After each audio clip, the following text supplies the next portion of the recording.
COC in the mastermind crib. Got the vibes that'll get you turning, bring 'em. Central Ohio creators, we back with another episode today. We got a special guest in the building, Donte Woods-Spikes, y'all. Yeah. What's going on, y'all?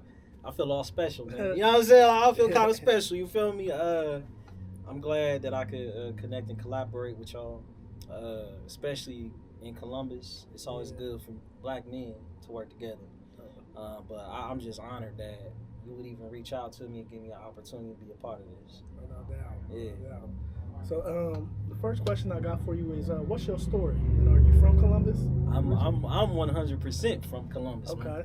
Man. So the story that I can give you, I'm assuming just like how I got to this point. It's so many different things that have happened. But the story that I can give everyone is I started off as the quiet kid. Okay. So now I run my mouth all day. That's like I literally get paid to run my mouth, or I'm documenting somebody else running their mouth. But I was the quiet kid in school. And you know, around the time when depression wasn't popular to talk about, that was some of the stuff that I was going through and things that I was feeling when I was younger. I graduated high school 2 years late because of that whole experience that I had.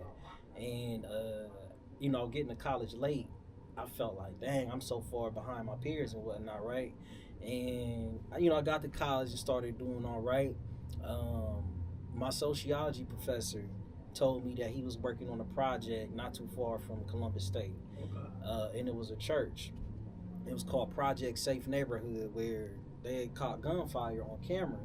And what they wanted to do was let people in the neighborhood know, like, even though we got gunfire around here, this neighborhood is safe. So I had went over to them and started doing this project called Project Safe Neighborhood.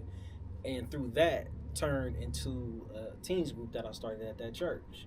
So at the church, with the teens group, you know, I'm talking to the kids about life, their experiences, what's going on. And I'm still young myself. So, but talking to them gave me an opportunity to see what it was like to engage with real life kids having real life experiences, kids that may be going through trauma, kids that have a dream and just need somebody to talk to about it, and not necessarily at risk. You know, people always say, like, we need to work with the kids at risk. Some of them ain't always at risk. Some of them know what they're doing, but we can't look at them that way. So my goal was never to look at them that way. And unfortunately, one of the boys that got murdered, and he was like one of the boys that all the teens looked up to, right? And when that happened, I was like, bro, I feel like a hypocrite. Like, how I'm going to sit here and tell all of these boys about a better life, opportunity, chances, you can go to college, but I can't keep your peer alive. Yeah. And this is a real life experience where you're looking at somebody that was sitting in this group with you is now he gone, right? So I came back. This is how the work started to develop. I came back and I had told the people at the church, I want to get a camera. That way I can document the stories of the boys. And if anything ever happens to anybody, we'll have their story on camera versus not having anything at all. And that slowly started to evolve into me doing video work and photography. And in the process of doing video and photography, I'm telling stories, right? And people are noticing, like, bro, you're a speaker. And I'm like, I guess. I mean, I always showed up and talked, but they was like, you've been on a panel or two, and I ended up at TEDx in 2016. Okay. So I gave a TED talk in 2016. This was my first time getting on stage, so I didn't have any training prior. But somebody was like, I think you need to get up there. You need to put a submission in. So I made it to the stage, and after that, people were like, yo, can you come speak here? Can you speak here? So that's how the speaking and the video and photography work popped off. And also, what carries both of those is the work that I put in inside of the community before I got there. So, you know, that's how I made it to this point with a lot of the other things that I'm involved in, but that's the foundation of how it all started. No. And you're an author too, right? Yes, I am. Talk about that. Yes, I am. So my book is called So Long, Unfinished Goodbyes with the Children of COVID-19. Okay. And the book was actually written, I would say, 4 years ago. But the thing about being a self-published author is there's no such thing as too much exposure, too much pushing out there, because more than likely the whole world ain't heard about your book yet. You feel me? Yeah. So I always have the opportunity to promote however I see fit. Yeah. Because it's always new to the person that's just now learning about it, right? So I'm going to be at the Columbus Book Festival this year, 2025. And the book is about my experience as a black male educator working with children. And usually when we talk about children, this is like, goes back to what I said about at risk. We always look at it from that lens. It was more so me looking at the children that I worked with and trying to support them in whatever issues they had or whatever they were good at. How can I support them at that? Or how can I reflect better on myself as an educator and as a mentor and somebody that works with children? What can I do to make sure that they're good tomorrow, or just when I'm no longer around? When they leave this school, they should be able to say, Mr. Donte gave me something that I could take with me for the rest of my life. So it's a collection of stories where each child is a different scenario and situation, where I probably had to discipline, or I had to show support, or I didn't know what to do at all, you know? And it's not easy working with other people that don't think the way you think. So it was a little bit of a battle to write it, because I'm like, damn, man, this is really some deep stuff, me reflecting on all of the different kids I've known. But it was one of the best things I could have done, because I had a chance to share with people what I feel means the most to me, and that's supporting our young people. Right. Because when I was young, all I wanted was somebody to see how gifted I was, or you know, the kid be like, look, it don't be nothing but them holding a potato chip. Yeah. You know what I'm saying? Like, that means something, right? Yeah. But what if that potato chip can turn into a goal or a dream? And sometimes you just want somebody to see it. So I want the kids, years later, they can read that book and be like, oh yeah, that's my story right there. So that's what the book is about.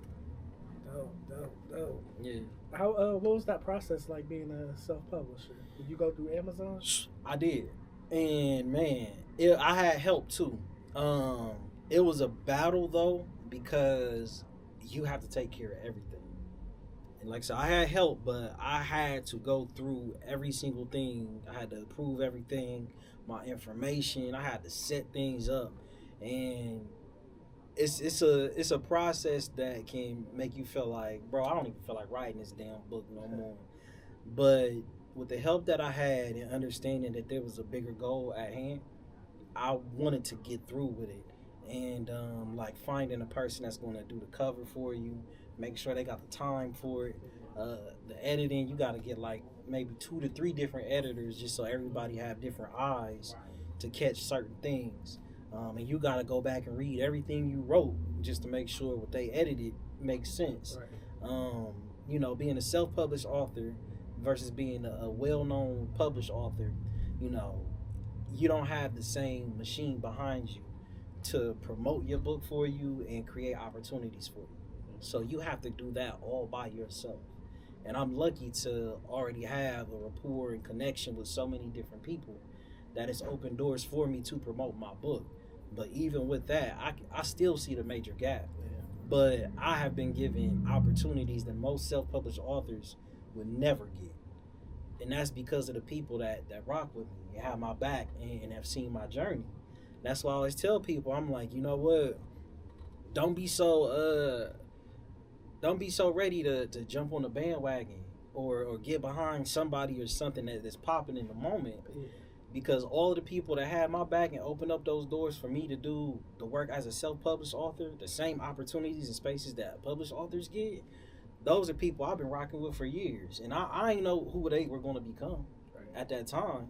But as time passes, people move up in the rankings, or they start their own business, or they just do something different, right? So rocking with those people have given me the opportunity to do the things I've been able to do with my self-published book. And I'm confident as ever 4 years later. You feel me? Yeah. That's dope. Now, your viral video about Bexley, Ohio. Oh, you did your research. Yeah.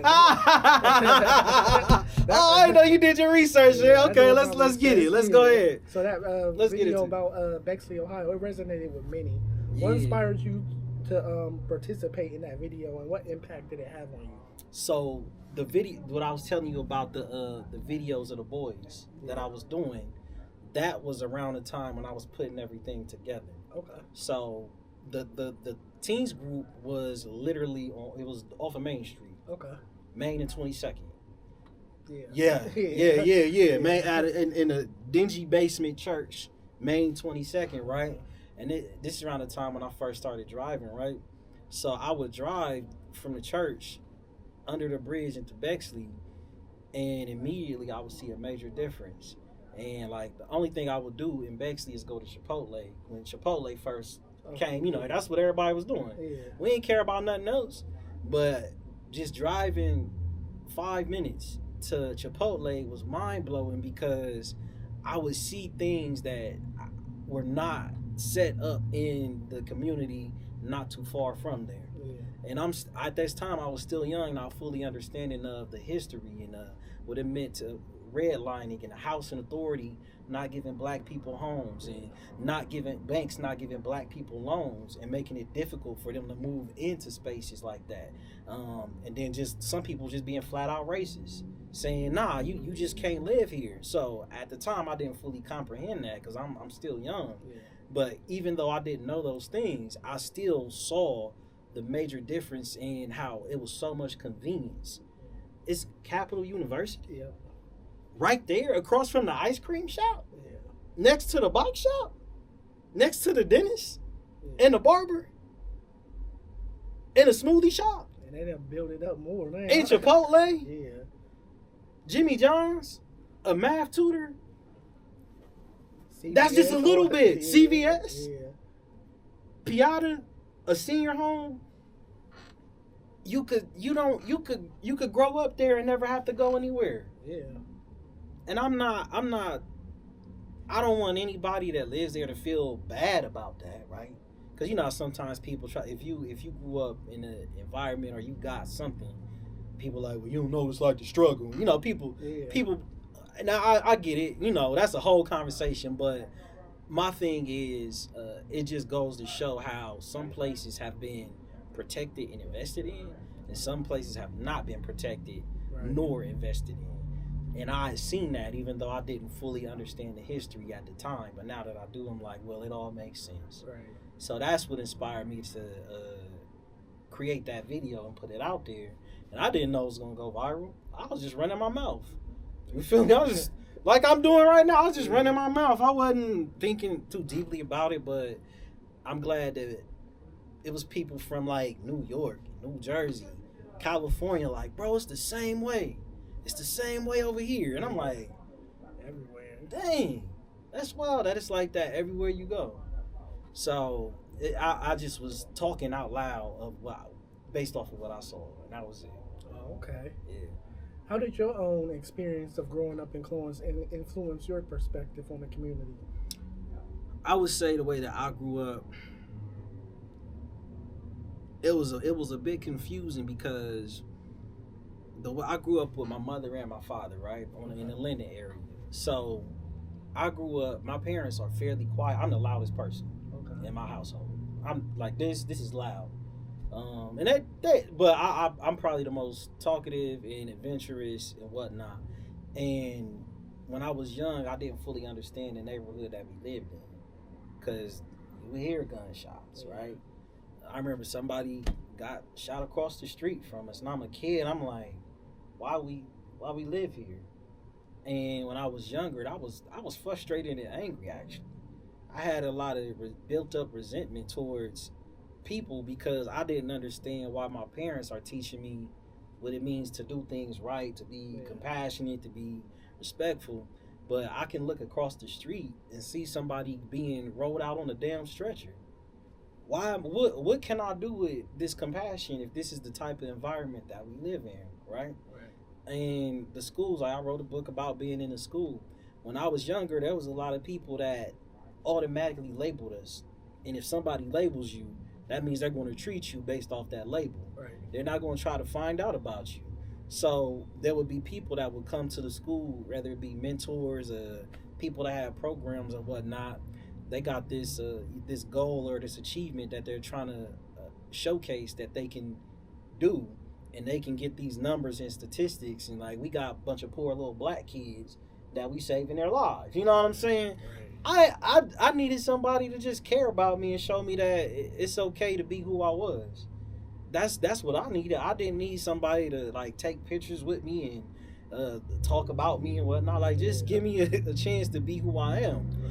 And being in the school and growing up in that environment until I became older and I did that teens group, I didn't understand what it meant to come from a space where, once again, historically it has not been invested in.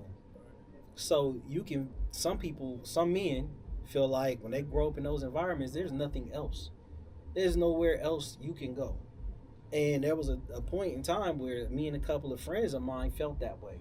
Even though we would get on the bus, we only get on the number 1. And the Livingston, from Cleveland Avenue to Livingston.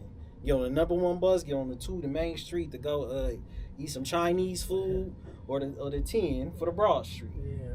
That's even though we had access to go somewhere else, we just didn't know that it was possible. And like going on campus, we ain't allowed up here. Don't nobody want us here. Right. We gonna get arrested. We gonna get in trouble. So we might as well go back to our neighborhood. So, and I'm just thinking the fact that we had that much. There's some people that don't even think that far, being able to go somewhere in life or experience opportunities. So until I went to college, and when I had that teens group and I like saw a reflection of myself where I'm like, oh damn, this is what I look like. Right. And I have the freedom to help the young me in the way I wish I was helped. And I also can experience the world in different ways. So the way that I grew up in Columbus, it did impact me a little bit to where I had a sense of hopelessness when I was younger. Every young black man that grows up in poverty or close to it, around like age 13, you start realizing like, damn, I'm poor. Damn, there's a couple things I want. I just want to be okay. Damn, I don't know if I'm gonna be able to play, football, basketball, whatnot, and make my way out of this situation. Right. Damn, my friends is dying. Damn, my dad is gone. Damn, my mom is struggling. And that's like 13. Yeah. Imagine if that person has absolutely no one to talk to. Now what? They ain't gonna snap. They gonna snap, or they become a savage. Yeah. You know what I mean? So it's not the excuse what we see. But at the same time, you have to understand, if you're not making that investment in those spaces, you leave a person by themselves to figure things like that out, to go through that internal warfare. That's real. With no support. Yeah. I felt it, you felt it, Yeah. our friends felt it, you know what I'm talking about. Yeah. You leave a person to go through that on their own, what do you think is gonna happen? Right. Some of us made it out though. Some of us recognized like, dang, that ain't the way. That ain't for me. And I had that moment where I'm like, nah, that's not me. It's so much more I could do. But some people never make it out of that. So it did have an impact on me. Can you talk about the importance of mentorship to the youth? Man, so I kind of go back to what I said about being a mentor is also learning how to listen to the young people. Don't show up with this blueprint like you know exactly what young people need. Yeah. We never know exactly what they need. For example, and things are constantly changing. The language is changing. Yeah. What is important is changing. What makes sense to them is constantly changing. If you're not keeping up and you feel like you're a gift to a young person that has never met you, that's not being a mentor. Right. That's being a authoritarian or somebody that just wants to feel good about what they're doing. But you have to talk to them, learn from them, and give them space to speak back to you and show you like, yo, this is what matters to me, and this is how you can support me as my mentor. And I think mentorship is very important because, like I shared with the young men or just us growing up, more than likely you had someone that showed you something different. And if you're like me, it wasn't a person that was trying to tell me what I needed to do. It's somebody that just showed me it was possible, right? So a mentor shows a kid that it is possible to do something beyond what they're doing.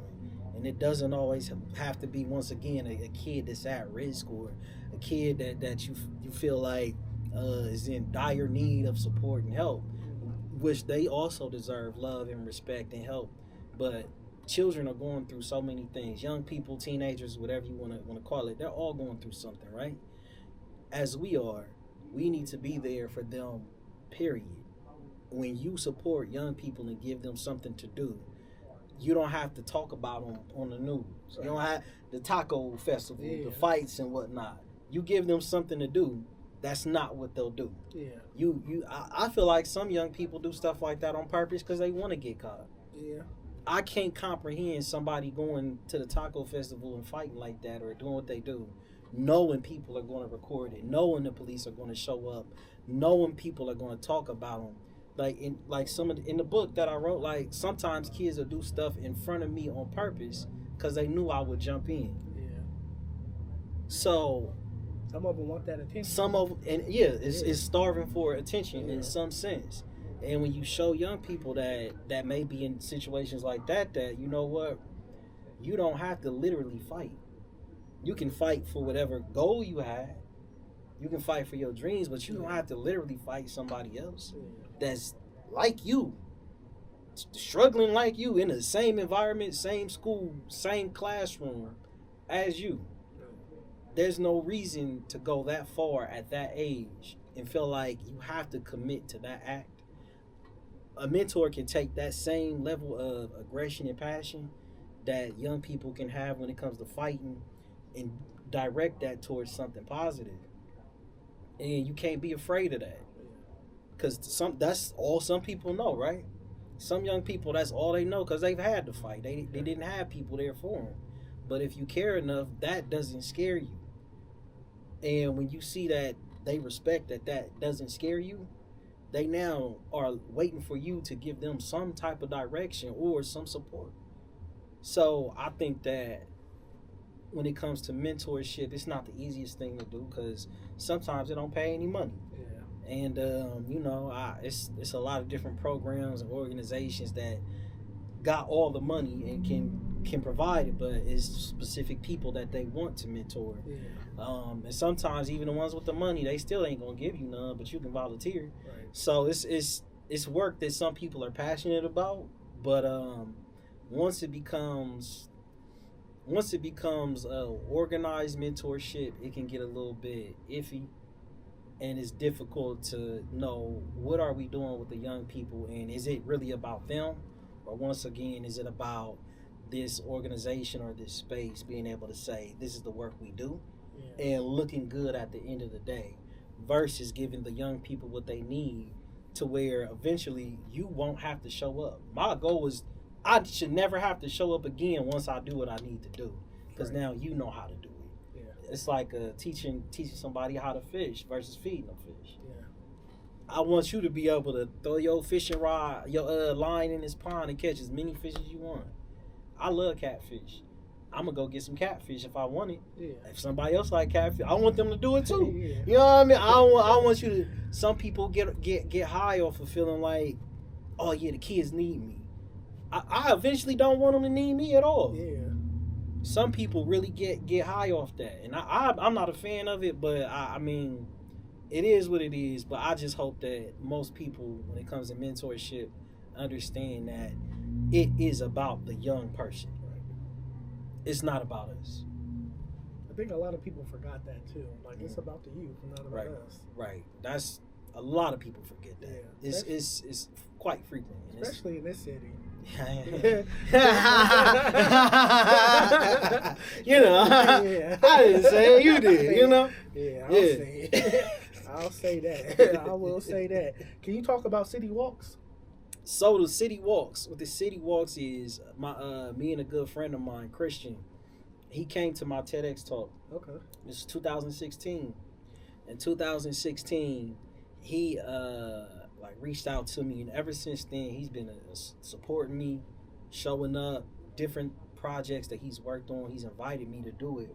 And he's real big on making sure that men have a space to come to, work together, develop, grow. And he saw that was the work that I would do as well with my teens group, because that's what he saw me talk about. And also in different spaces, talking about young people and making sure that they're good. As we always sit down and talk to each other, it's about being a support system to each other and just being honest in the moment. Like, man, you know what happened last week? Let me tell you what happened last week. I'm not feeling good about what happened last week, or I'm still battling with how I feel about my father, or you know what, I want to be a better father, and I need your advice. What do you feel and think about that? Just real honest conversations.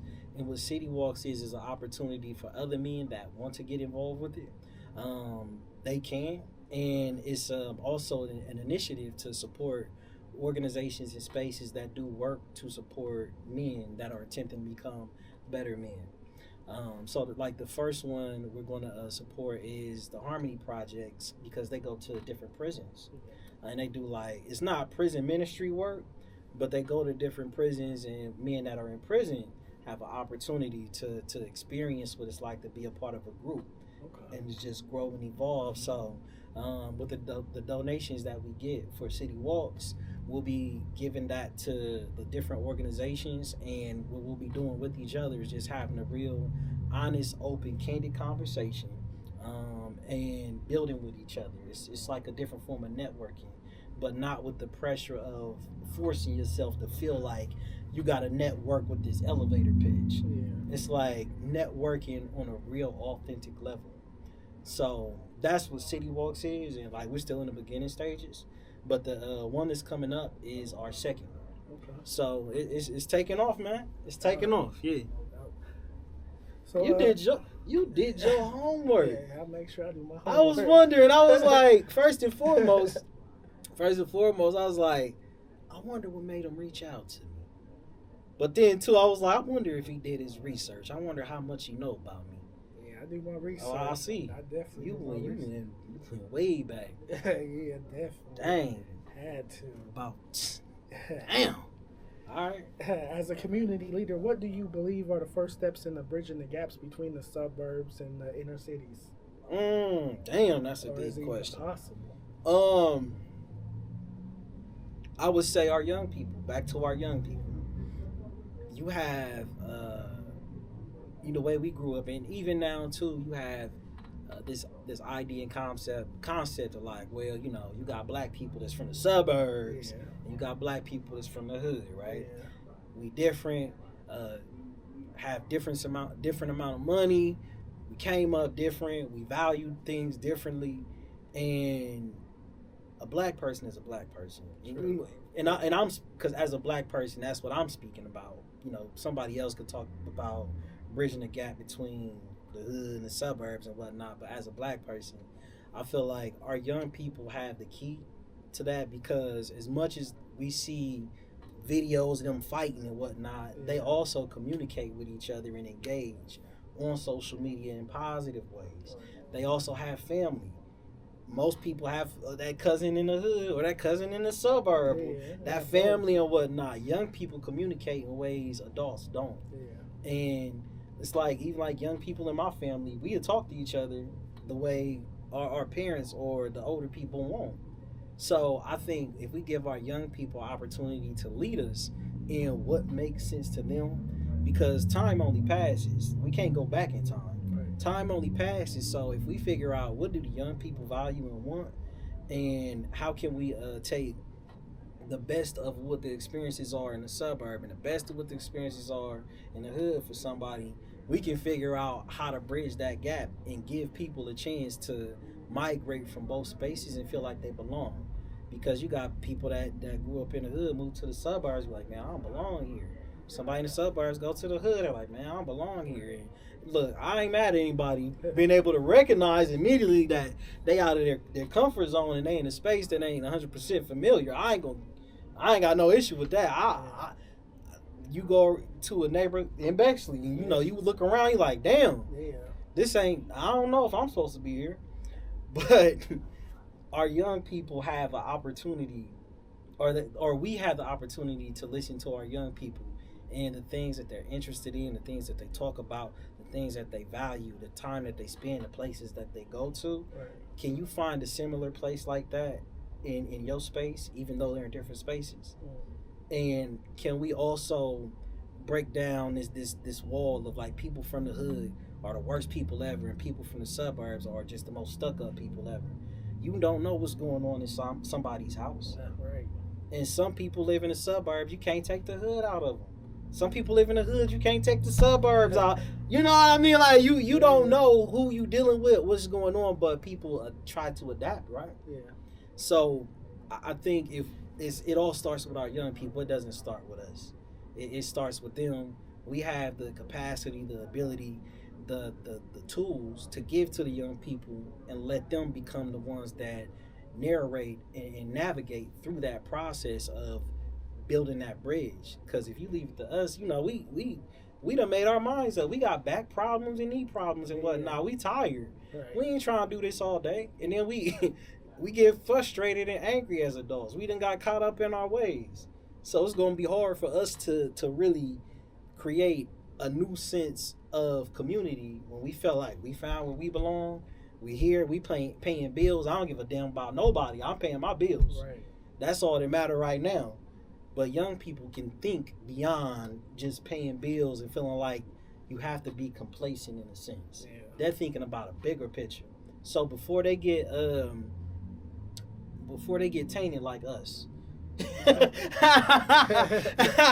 and weighed down by the harsh realities of society, give them the opportunity to figure that out. I can hypothesize it, but young people can actually bring that to life. That's true. Yeah. That's definitely true. How do you approach conversations about race, class, and community differences when you're speaking like at city events? I just tell my real life story. Okay. For me, it's so many different back and forths that I've been through. So the first school, and this is like the first school I started off at was Clinton Elementary in kindergarten. So you tell the person you went to Clinton Elementary, they think, oh, you must have had some money. Or, hell no, I ain't had no money. Clinton is pretty much in the hood. Yeah. It's just right there on the brink. And that goes back to the history of the redlining, all of those different things and whatnot. But I went to Clinton Elementary. And what had happened was, I believe like the busing stopped coming to where me and my sister was. And it was like just on the brink of being too far from being picked up to like for Clinton to be like a home school or to have bus access. So I had to transition to another school, Hamilton. So I went from Clinton being a predominantly white school to Hamilton being a predominantly black school. But at both schools, it was predominantly white educators. When I got to middle school, it was just like a little bit more black educators, but it was predominantly white educators. Same thing in high school. And when I got to college, it was interesting because I saw like, everybody hung with their race. Almost on some prison type stuff where it's like the Asian students was with the Asian students, the black students with the black students, the Indian students with the Indian students, the white students with the white students. And I'm just like, dang, bro, it's crazy. But my sociology teacher, the one I had talked about that took me to the church, what began happening was when I went to the church, and I could say this is probably the big lesson I learned. When you step into a room with people that have a common goal, you can bypass a lot of issues that arise when it comes to people being different culture and different races. It doesn't mean that it goes away, and it doesn't need to be addressed. But you have, for example, like imagine a group of kids that have cancer, right? You got a kid that's Indian, a kid that's Asian, a kid that's black, a kid that's white. Nobody in the room is like, well, this kid is more important than the other kid. Everybody's like, we got to make sure these kids are taken care of. Right. When I went to the church for the first time, it was old people, young people, people in college, people that got out of prison, people that grew up in the neighborhood, people that just moved to the neighborhood, realtors, lawyers, people that were battling addiction, alcoholics. And I'm saying this because it's really happened. Right. And we were like, we want this space to be better. So the experiences I've had like that, where I'm in a room with a group of people where if we were somewhere else, there would be judgment. Like, let's say wherever the person that dealt with addiction, if we went to their space and wherever they're comfortable at, everybody would kind of look at us like, what the hell are they doing here? The person that was the lawyer that would come and volunteer, if we walked into their space, they'd be like, what the hell all of them doing here? Yeah. So you see, we place ourselves in these silos or in these spaces where we feel we belong. But when we get into a space where we don't feel we belong, we can back off real easy. I didn't have the opportunity to back off because I immediately found a space that was interested in what I wanted to do, right? And it was with people that were thinking and feeling the same way I was feeling. Our goal was to accomplish that goal. I wasn't interested in talking about who did what, who had more, who's this and who's that. But like I said, it's not to be dismissed because it's very real. It's a battle and it's a challenge. Black people have been disenfranchised, been oppressed, been mistreated, and you can see it with the different schools and with our kids, the deaths. Like all of those things are real and legitimate. You don't dismiss that. So this is in no way dismissing it. It's just that we were all able to find time and energy to back each other up when it was time to do so. And what was most important in that environment was the black youth. Everybody got on board and made sure that the black youth was taken care of the best way we knew how. So when I step into spaces, I know that that's possible. Yeah. And I come as my most authentic self. I don't get dressed up to do speeches. I really go, I talk just like this. Yeah, you gotta be yourself. I do, because don't ask me to come here and talk to you and you don't want me to be my authentic self. Right. Do you want me to give a real life presentation, or do you want me to give a watered down fake version or something that makes you feel good and comfortable? No, let me tell you the real life story. And the thing with me too, I think what some people enjoy is this is a real life story. I ain't making none of this up. Yeah. You can check everything I say, and you will say like, damn, all this happened in Columbus? Yes, it all happened in Columbus in a short span of time. With all of the people that I name, or sometimes I don't name them, but all of this stuff has really happened in the community of Columbus. Like, I'm not making this stuff up just to sound good, but I think when people hear it, they realize like, dang, I kind of been thinking or wishing something like that would happen. And my whole thing was, if it can happen in this space, I think it can happen somewhere else. Yeah. And some people are begging for someone to show up as their authentic self. And when somebody shows up as their authentic self and not want to change anyone around them, that is when you tap into a different level of community or collaboration. If we both faking it, acting like we want something, eventually I'm going to start to feel like, well, you don't get it. You don't fully understand. But if I show up like, yo, this is me, this is who I am, this is what I want, this is what I want to do, and somebody say, I want the same exact thing, now we can address this thing for real. So if people really want to address conversations about race and religion or cultures and differences, show up as yourself and don't change anyone for who they are. If you don't like them, that's cool. You ain't got to talk to them. But if you recognize I'm being my real self in this moment, you being your real self, and we can move forward with that, all right, cool, let's see what we can get. That's how I go about it. No, that's real. Yeah, I ain't gonna waste no time. They've been having this conversation before we was born. Yeah. I'm 35. I'm tired.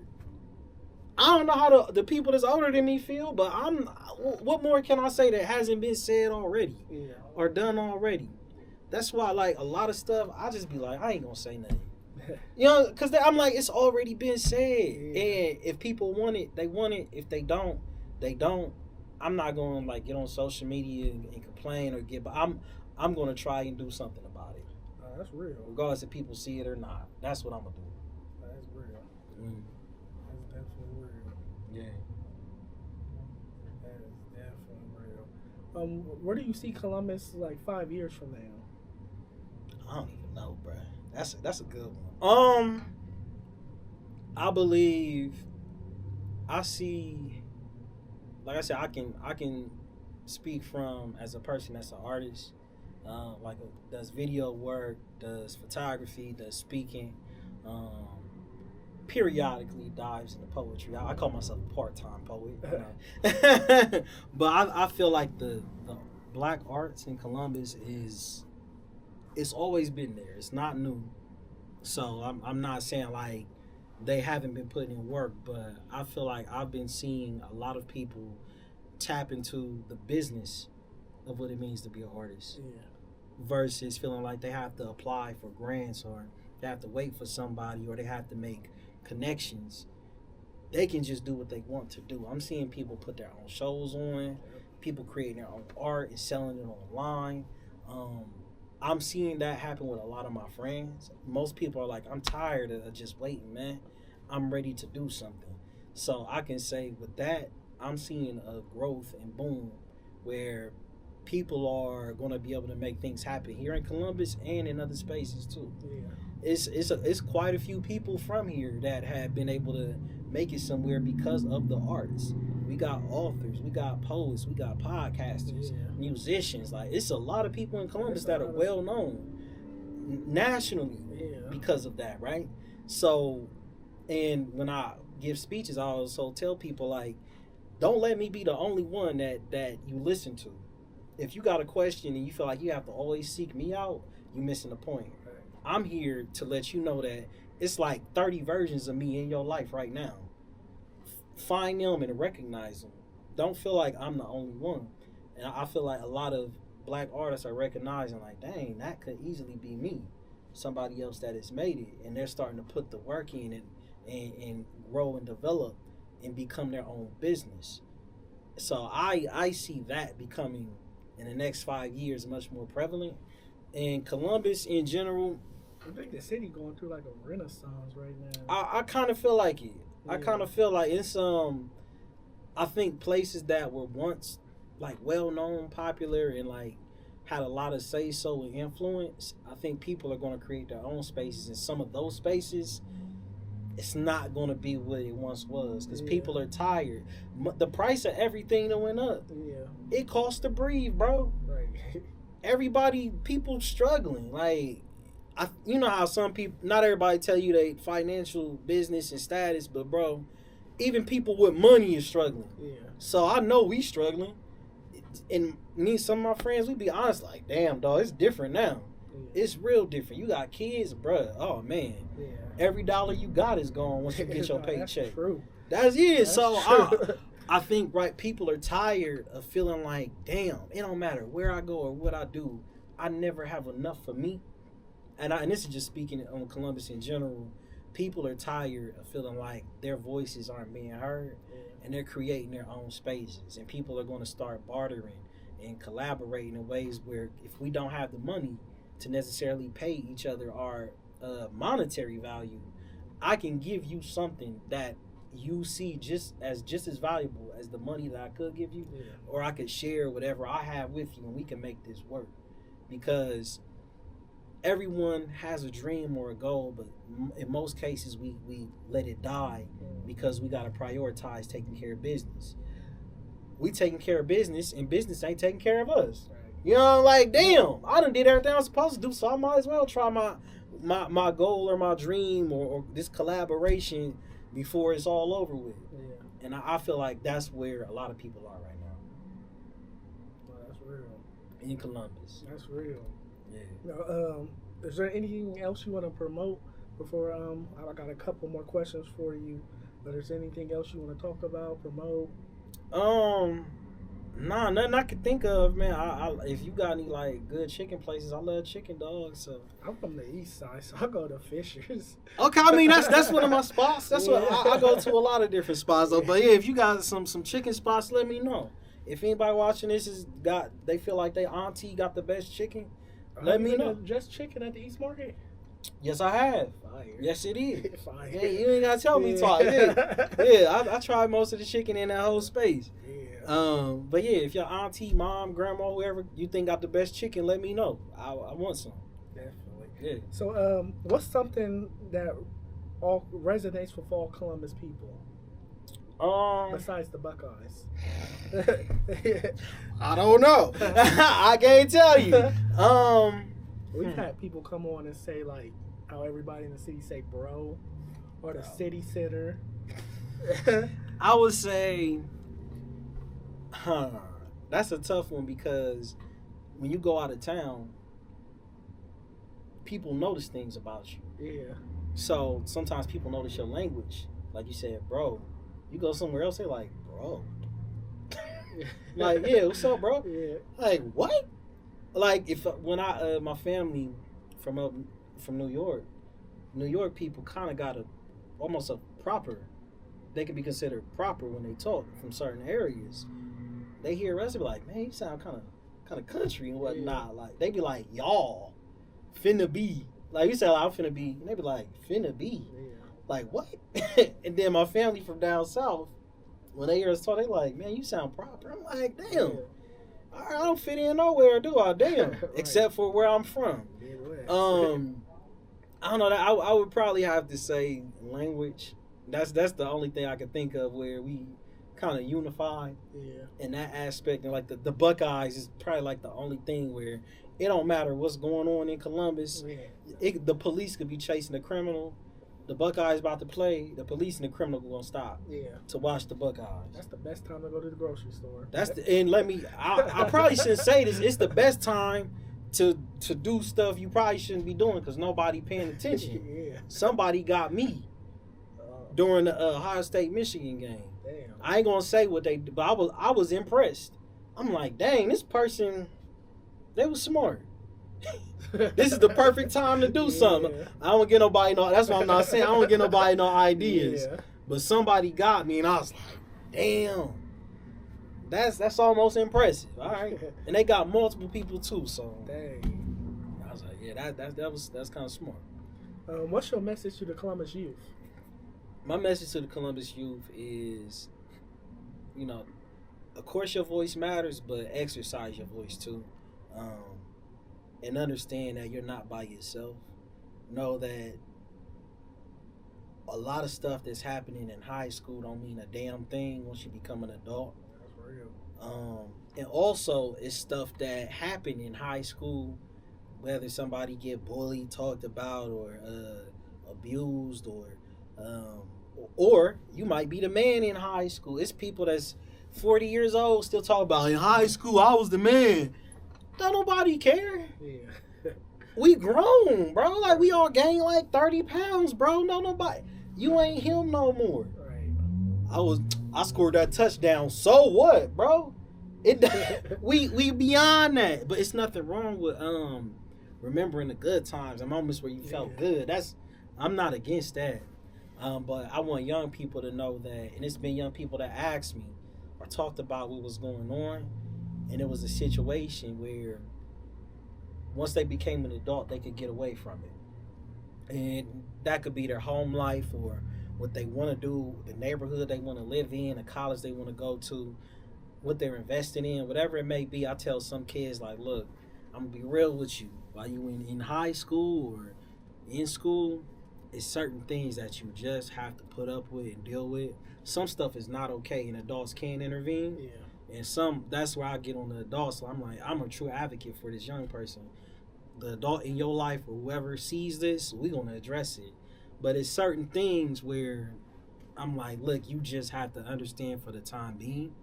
Right now, you got to go through this. Once you make it to college or you become an adult and you can go where you want to go and do what you want to do, you're going to be stuck here for a moment. But once you get that freedom, you're going to look back and be like, man, that wasn't even nothing. Yeah. Like, that's what happened with me and a lot of other people too, where people don't necessarily reinvent themselves, but they recognize what I thought meant everything to me in high school. It's much different now as an adult. Yeah. My responsibility shifted.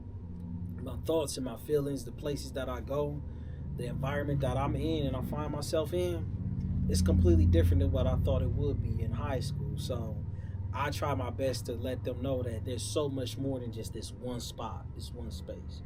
Because that's life for some young people. Whether it be school or home, wherever they live and what school they go to, that's their life for years. So I want them to know that there is life beyond that moment right now, whatever it is that they're dealing with. they don't have to stay stuck forever. You don't have to place blame on somebody or yourself. You can release yourself from that blame and become something much greater than you ever anticipated. Or you don't have to feel embarrassed about where you come from. You can be proud of who you are and transition into different spaces and become one of the most well-known people in the city or somewhere else. You can reinvent yourself whenever you feel like it. You can heal if you want to. We do have to have adults that are true advocates for young people and don't turn their head or a blind eye to stuff that needs to be addressed. But the young people, when they want it, they can do it. And I want them to know that. That's real talk. Real talk. My final question for you is, when it's all said and done, what do you want your legacy to be? I want, and this is crazy because I think about this quite often. I will always say to myself, people ask like, why you do what you do, man? Why you doing this? Yeah. And I just think if a day ever comes like where I'm married and I have children, or it's something that people know I care about, a project, or if I got like a business or something that I'm just so invested in, let's say a day comes where I can no longer do it. I don't know, 5 years from now I might be paralyzed or I might lose my life. I don't know. But if something like that comes up, I want people to know that the work that I put in and the support that I gave, that's the reason I reach out to so many people and do so many different things, because you never know who's going to be there for you when you need them. Right. Like I said, don't be out here jumping on the bandwagon. Yeah. The most popular person or thing, that they may never see you or care about you like the people that are in your life.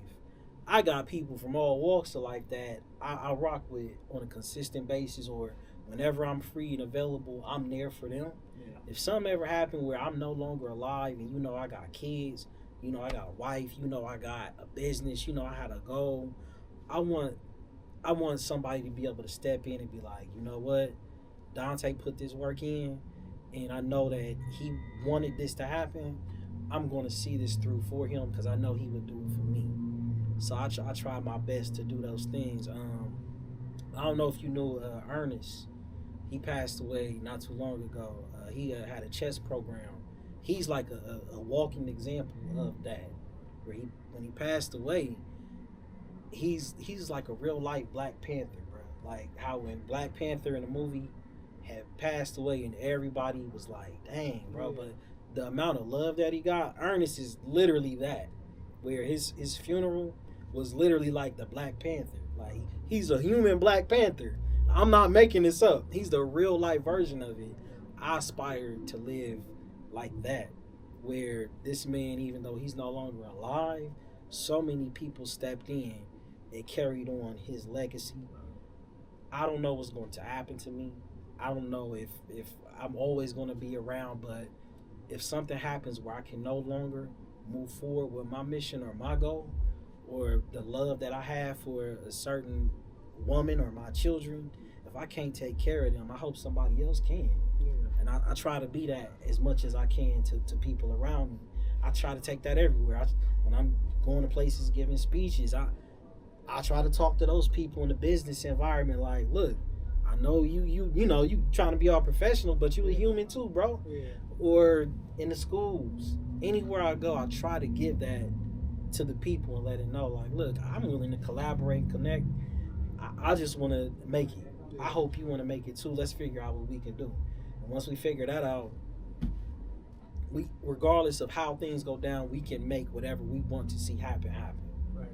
And I want, if something happens to me, I hope somebody can carry on anything that I'm invested in the moment. Especially if I have a family. Yeah, I want my kids and my wife to be good. I ain't married. I'm just saying. No, I understand. I ain't got no kids either. I'm just saying. I understand. So don't be making stuff up. No, people like making stuff like, oh, he married. I ain't married. Don't do that.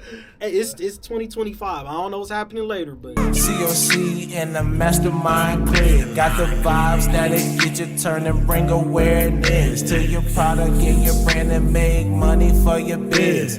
Come to see us when you ready to make that content. Let's go.